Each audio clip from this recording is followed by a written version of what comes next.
Hi guys, Virginia here, and I'm back with another 12 by 12 process video for you today, and this one's for the Kitaholic Kits, design team, and I've got my May kits in front of me. So they're packed full of Kaisercraft Paisley Days, and there's some Amy Tan Shine On, there's a little bit of Heidi Swap, there's a real cool mix of stuff, and these kits are absolutely packed. But for this layout, I wanted to use one of this month's exclusive cut files. They're kind of like a border punch type cut file, and my first pattern paper, I cut it out of the gorgeous like wood grain style pattern paper, and it's got a bunch of different colors, and I completely annihilated my first cut.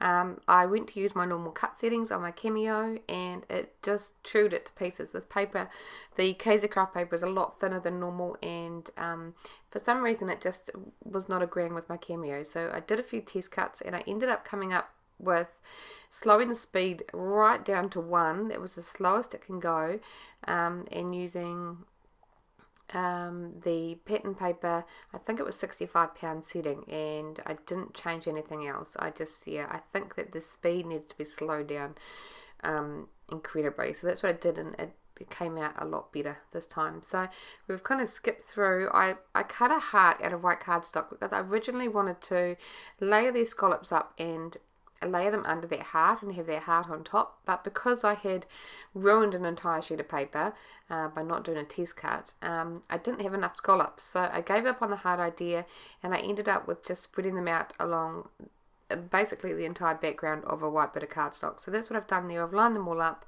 It's the same order that they are on the pattern paper, so they all kind of flow cohesively down. And now I'm just going to back my photo with some pattern paper. So these are the 6x6 papers from the Pocket Page kit. I love getting that kit because it means it's like great for cut files, because there's often pattern paper or extra cards and stuff that you can use for cut files. So that's why I get that one. Okay, so the photo I haven't mentioned is Edison. She's sitting in the car, in her car seat, and she's eating an ice cream. There's nothing much special about that. We'd just been to her kindy Christmas party, and we got McDonald's on the way home, and of course they gave us a free ice cream in a cone. And it's a little bit of a drive home. And of course Christmas over here is in summer, so it started melting. So yeah, we're just kind of documenting having pudding for dinner, pudding first, because we had to eat it. So Eddie's trying to really quickly shovel down the soft serve ice cream because it was melting everywhere. It was a bit of a funny story, but yeah, so that's what I'm documenting, and the photo's just cute. So I'm starting to bring in some pieces from the kit here. These are, I guess they're kind of like pull apart sheets. These were in the Pocket Page kit. So I've pulled off a frame from there and a tab. I've kind of folded that over and tucked that in my frames. And now I'm going to start to go through the Kaisercraft Paisley Days die cut pack that's in the kit, and just pull out pieces. This is like a fresh kit for me, so I really don't know what's in it, so I'm just kind of taking my time and trying to familiarize myself with everything that's in the kit. So this layout, my first layout, tends to take a little bit of a while because I don't really have a direction, because I don't quite know what's in the kit. So I did realize after I'd done the unboxing and was looking through it, there's actually, I cannot believe it, 5 die cut packs. If you include the 2 exclusive die cut packs in the kit, there are 5 die cut packs in the kits that I got. That's a huge amount. I was, just baffled as to how I would get through it. There's no way I'll get through it all in these 4 layouts, but I will have plenty to kind of continue on with, which is great about these kits. There's so much stuff you can make far more than 4 layouts, believe me. And with getting the paper add-on kits as well, they just go forever and ever, so they're great value for money. I don't know whether I've mentioned, we've had a few people ask and they weren't sure as to whether Kitaholic Kits ship internationally. They certainly do. If you didn't know, they do. Just pop over to the contact part of the Kitaholic Kits page, which is in the link in the description box below, and just inquire about the cost, because she definitely does ship internationally. So like I said, I'm just kind of flicking through trying to work out what I can pull in from the kit. I've pulled in a lot of those Kaisercraft pieces and kind of tucked them around. We've got a couple of frames in my photo. I love frames. I think that's well established by now. They're a great base for clusters. I pulled up that banner and I liked it up that top left hand corner of the page, so that's kind of forming a cluster up there. And then I wanted to somewhat tuck, not too much, I didn't want to take away from the gorgeous detail in the cut file, but I wanted to tuck a few things in just a little spot within those layers of the cut file that I've got going down the page. So I end up tucking that little black banner in it with a heart in it, and then I pop that little word love on top, and that's going to kind of form my title. And I really like that nice little cluster we've got going on down the bottom left. So yeah, okay, so I'm going through the Heidi Swap die cut pack, and I found a really nice large spot that I could tuck under my photo. The sentiment on it was really cute, and it was just a nice spot to write my journaling. If you didn't already realise, I very rarely date and write my journaling on before I take my photos. That my layouts generally just go and get popped on a giant pile that I have in my craft room, and then when I put them away, well, before I put them away, I go through and I date them all and I journal on them, and then I'll go and file them away. Because what I do, I have a bit of a system. I will put an entire year's worth of photos, which are pretty much generally just Edison, on my phone, and then I will pick from the entire year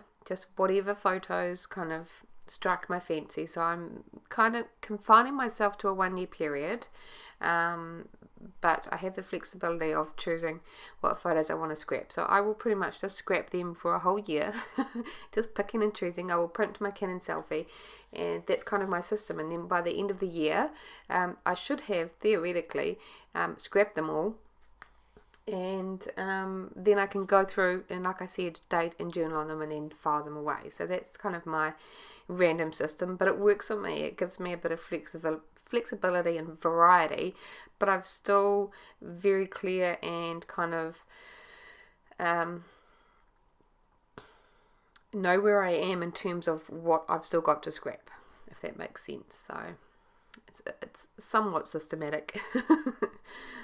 Okay, so I am going to pull in a few of the little bunnies off that Amy Tan sticker sheet. I have no problem putting bunnies on layouts of Edison because, yeah, she's got her favourite toy is Little Bunny, and she has probably about 15 million other little toy bunnies and a giant one as well. So bunnies are always appropriate in my mind on layouts of Edison. So it does not have to be Easter or anything like that to put a bunny on my layout. So I've got 3 of them. I just wanted to pop one in each cluster, and they were just a nice little touch. Like the brown in them goes really nice with the wood grain that's in the pattern papers. Yeah, they just work really perfectly with this layout. So I'm just going ahead and I'm starting to glue everything down. I haven't really told you much what I'm doing, but you can see it there. I'm kind of rambling today, aren't I? I'm just going to glue down this piece, this banner, with some adhesive foam. And I'm not going to make you watch it all. It's a pretty simple process. I kind of start from the bottom, work my way up to the top. And there we go. Skip 2. I'm all done. I'm just finishing off this last little word here on top of the photo. I'm going to add these tiny little die cut flowers. I think they were in a strip. No, they weren't. They might have been loose. No, they were in a strip. I've just split them up. And this is about the time when I realised, oh, I've got an entire sticker book here with 12 pages full of stickers that I should be looking at as well, instead of just a die cut. So I pull out a few of these strips of sentiments, and I actually really like them. They fit nicely with the kind of vertical design I've got going on. So we've got one at the top that's bringing a pop of that minty greeny colour up there, and then another one just above that butterfly. They just fit in there nicely. They don't look out of balance or anything. They're just perfect. A few little leaves and florals I'm going to tuck in as well around the place, just to bring a pop of that darker green and bringing more layers into my clusters. I love layers. They add so much to them. So I'm just kind of tucking them in around the place, and I'll tuck some more flowers on top. I'm going to bring out a banner as well and layer that on top of that black one. Again, just for another layer, it just brings more texture, more depth to those clusters. We've got a little floral sticker. I'm going to pop it up on some foam. Again, another layer. I love me some layers. And then I found this little scallop sticker, and I thought, well, perfect. We've got a whole lot of like scallop water punch type design going on in that cut file. So I'm going to layer that just underneath my photo there. I'm just going to pop a little bit of glue under it, make sure it sticks, and just kind of continue to flick through the stickers. There are some circular stickers here. I have a slight problem with circles on my pages. I think I may have mentioned that in one of my other videos. So I fussy cut that little butterfly out of the circle sticker and just popped it on my photo, which solves that problem. I'm all for kind of making things work for me and thinking outside the box. Because there was never ever, and I can probably guarantee you, there will never ever be a die cut pack or sticker sheet that you absolutely love and can use every single piece in it the way it is. So yeah, if you struggle with pieces, just make them work for you so that you can use them. There's nothing worse than feeling like you've bought a product and you're wasting it because you don't know how to use it as it is. Okay, so just adding kind of my final little details onto the layout, some little flowers and hearts, popping them up on foam, just for more little pops of colour. And I'm going to bring in some white Liquitex acrylic ink, my favourite for splatters, that and the gold and the black. I'm just going to quickly look through the sticker sheet again. I'm going to bring in some little flowers up there, and now some white splatters just all over that pattern paper. I thought it was a really nice little soft detail to add to the page. And this stuff is great. If you get it on your photo, like I just did, it wipes off beautifully. So there we go. And that's it for my layouts. So if you are interested in the kits or having a look at the shop, the link is in the description box below. But until next time, bye guys.